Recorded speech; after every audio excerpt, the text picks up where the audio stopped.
A sör ugyanolyan régóta létezik, mint a civilizáció maga. Ősi feljegyzések bizonyítják, hogy elődeink is árpából, komlóból, vízből és élesztőből készítették az italt.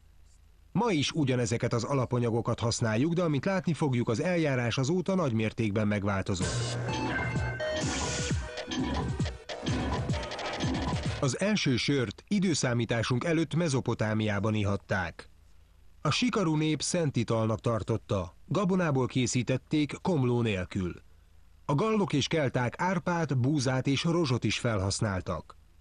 A keresztes háborúk idején az európaiak megismerték a fűszereket. A sört ekkor fahéjjal és babérlevéllel ízesítették.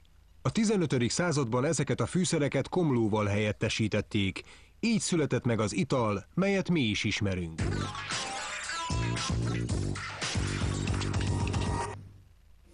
Köszöntjük nézőinket sokunk álmainak színterén, a sörgyárban.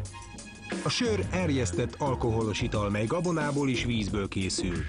Az üzembe elsőként az árpa érkezik. A sörgyár saját vízszűrő berendezést használ. A vízből felhasználás előtt kioldják a klórt. Ez a tartály 80 000 liter víz befogadására alkalmas. Ehhez 10-15 tonna malátát és még egyféle gabonát adnak. Az árpa malátát bekeverés előtt magas hőmérsékleten hőkezelték.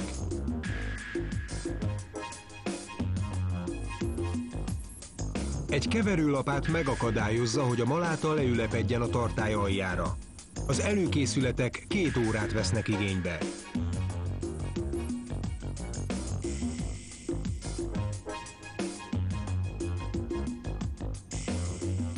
A folyékony elegyet lepárolják és újra felforralják.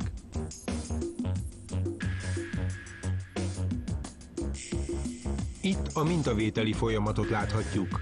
Az érlelés során több ponton is ellenőrzik a sör minőségét. Ez a pép a száraz anyag, mely a szűrés után hátra marad. Ezt szarvasmarha takarmányként hasznosítják.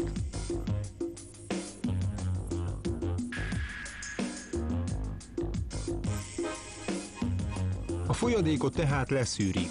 A folyadékot ilyen szűrőtartályokban különítik el a maláta tésztától.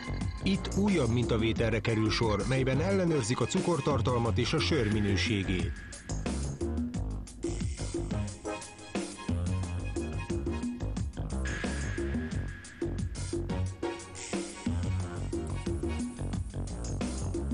Most egy újabb hozzávalót, a komlót adják a nyers itókához.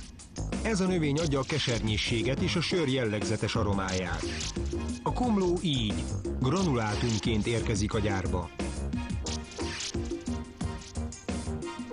Az irányítóteremben a sörkészítési folyamat minden lépése pontosan nyomon követhető. Most kerül az elegybe az élesztő, mely beindítja az erjesztést. A folyamat 1 hétig, 10 napig tart. A hab megjelenése jelzi, hogy a folyadék már erjed. Minden fermentáló tartályban számítógép ellenőrzés tartja fenn a megfelelő hőmérsékletet. Az itt látható salakanyagok az erjedés melléktermékei. 3 hét erjesztés után a sör csak nem elkészült, már csak el kell jutnia a palackozó tartályokba.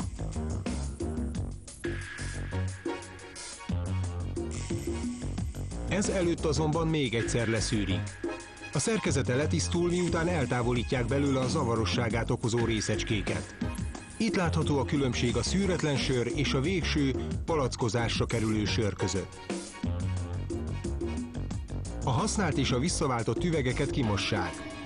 A tisztítási folyamat része a sterilizálás is.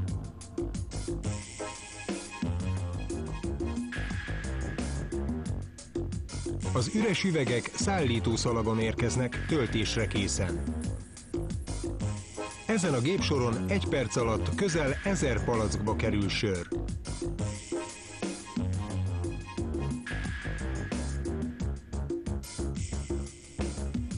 Ezután a kupakot rögzítik az üveg nyakán, majd a sör a pasztörizáló gépezetbe kerül.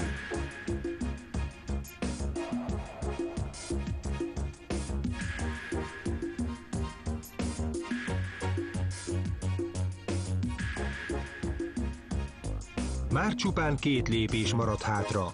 A palackokra címkét ragasztanak, és göngyölekbe csomagolják őket. A vízből és gabonamagvakból készült sör immár kész arra, hogy belekóstoljunk. A gyártási folyamat mintegy 4 hétig tart, az elkészült italt pedig 30 másodperc alatt fogyasztjuk el. Egészségünkre!